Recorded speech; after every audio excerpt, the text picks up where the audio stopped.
Hare Krishna. Ahora vamos a hablar acerca de los niveles en la senda espiritual. Es el tema número 1 del módulo número 4 del Bhakti Shastri. Así que primero, para hablar de los niveles en la senda espiritual, vamos a hablar acerca de las personas que no practican vida espiritual, ¿verdad? Los que propiamente dicho no están en la senda de la vida espiritual. Entonces estas personas se llaman vikarmis. Según el Bhagavad Gita, hay 4 tipos de personas que nunca se entregan a Dios. Que namam duskritino muda prapadyante naradama mayaya bharita gyana asuram bhavam ashritaha. Entonces hay 4 tipos de personas que nunca se entregan a Dios. Esas personas son primero los muda, o son los necios. Son las personas que solo les interesan trabajar y argumentan que no tienen tiempo para la vida espiritual. Luego están los nardamas, son los más bajos de la humanidad. Pese a tener cultura, pese a tener religión, pese a ser entendidos y tener una sociedad organizada, no les interesa adorar a Dios. Luego están los Mayaya Bharita Gyana, que son, por ejemplo, los sabios, eruditos, ¿no? O supuestamente eruditos de este mundo material, que toda su erudición no tiene sentido porque Maya les ha robado lo más esencial en sus corazones. Entonces, luego están los asuras. Los asuras son los abiertamente declarados contra Dios. Y bueno, estas son las 4 personas que nunca se entregan. Después están los karma kandis. Estas personas son queridas por Dios, se explica. ¿Por qué? Porque siguen las reglas que están dispuestas en este mundo material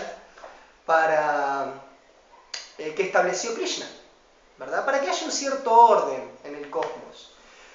Pese a no estar directamente involucrados con el servicio devocional, siguen las palabras de Dios, porque están siguiendo los Vedas.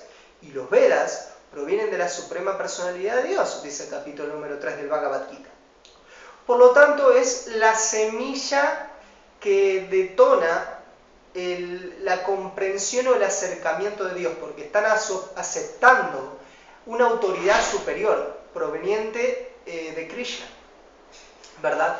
En el libro de Gulshan Prabhu, Ríndete a mí, se explica que se da un ejemplo, ¿no? Que este tipo de personas al principio se acercan a los sacerdotes y les dicen, bueno, primero quieren beneficios que son temporales a corto plazo.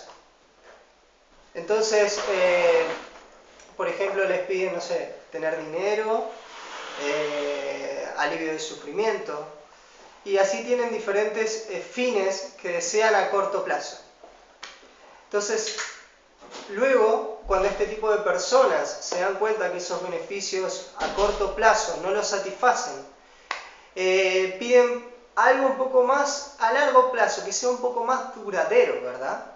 Entonces ahí es un gran avance, porque están aceptando ya la inmortalidad del alma. Entonces sacrifican mucho tiempo de esta vida en beneficio de la siguiente, aunque sea un fin material. Luego están los karma yogis. Aquí empieza un poco ya lo que es la comprensión espiritual, ¿verdad? Porque pese a que quieren algo de Dios, se están acercando a Dios para pedir esas cosas.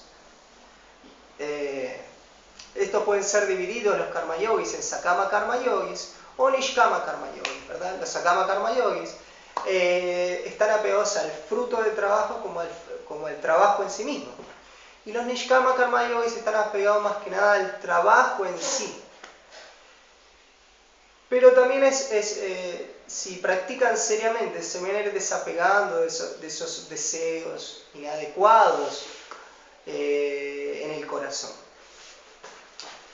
Y luego están las personas que van practicando la vida espiritual de una manera, por ejemplo, cultivando más el conocimiento, más la renunciación, las austeridades. Esos son las personas que quieren llegar al aspecto impersonal del absoluto, o el Brahman impersonal, ¿no? El Srimad Bhagavatam menciona un verso que se llama Vadanti Tattvavidas Tattvagyagyanam Advayam Brahmeti Paramatmeti Bhagavaniti Shavyate. Se explica que hay tres comprensiones de la verdad absoluta. Los sabios los han elucidado de esta manera, que es el aspecto Brahman, el aspecto Paramatma y el aspecto Bhagavan.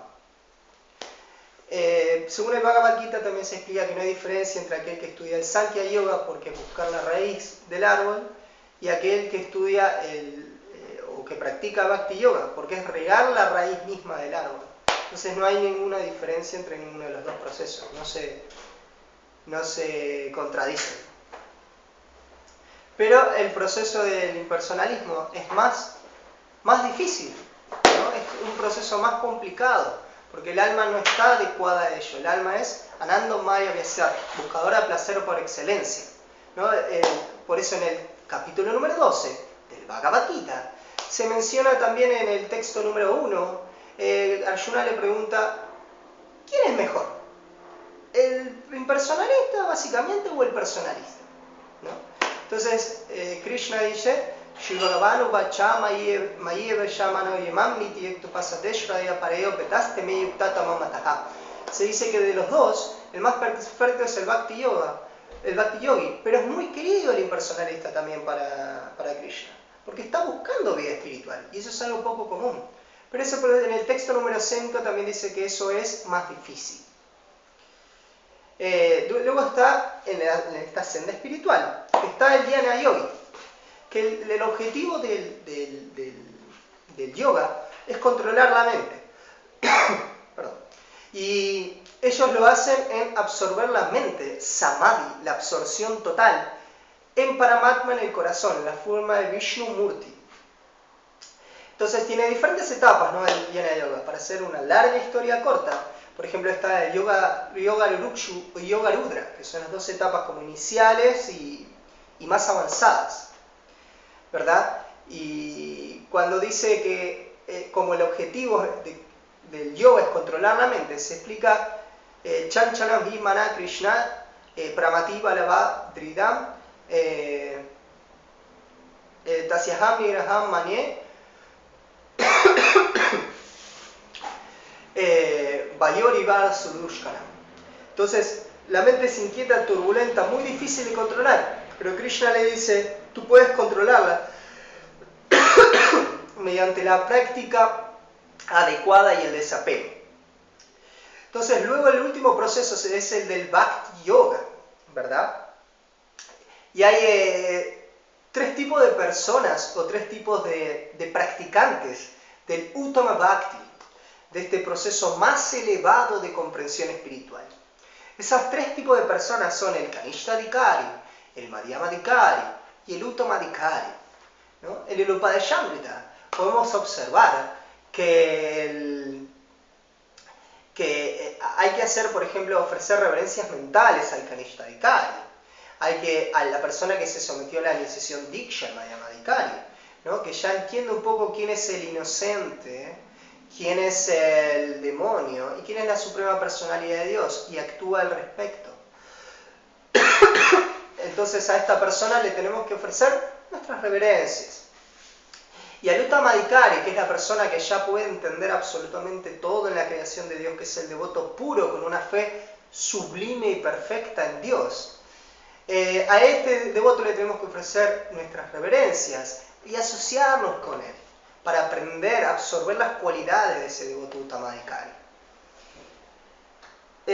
Krishna también hace un resumen de la escalera del yoga, ¿no? En el capítulo número 12, de los textos que van del 8 al 12, Krishna da diferentes formas que podemos acercarnos a él.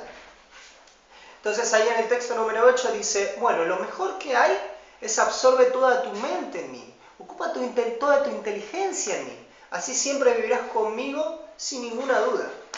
En varios textos del Bhagavad Gita Krishna menciona esto, ¿no?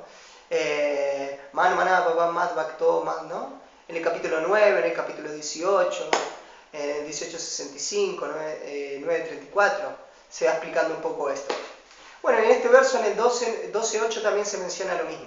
Entonces en el próximo verso, en el 9, se explica que si no puedes hacer esto, sigue las prácticas del Bhakti Yoga, del Sadhana Bhakti. Entonces cultiva el deseo de llegar a mí. Si no puedes hacer esto, en el texto número 9, trata de trabajar para mí. Así al hacerlo llegarás a la etapa perfecta. Si no puedes hacer esto, dice, trata de desapegarte de los frutos de tus actividades, donando, ¿no? Porque por lo menos uno no está tan avaricioso, ¿no? No es krípana, no está tratando de disfrutar avariciosamente los resultados del trabajo. Y trata de utilizarlo para alguna buena causa. Y luego dice, bueno, si no puedes hacer eso, dice, tienes que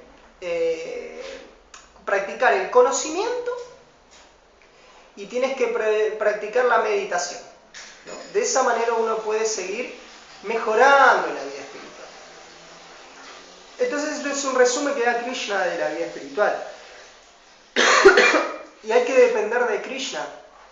Esa es la conciencia más elevada que existe.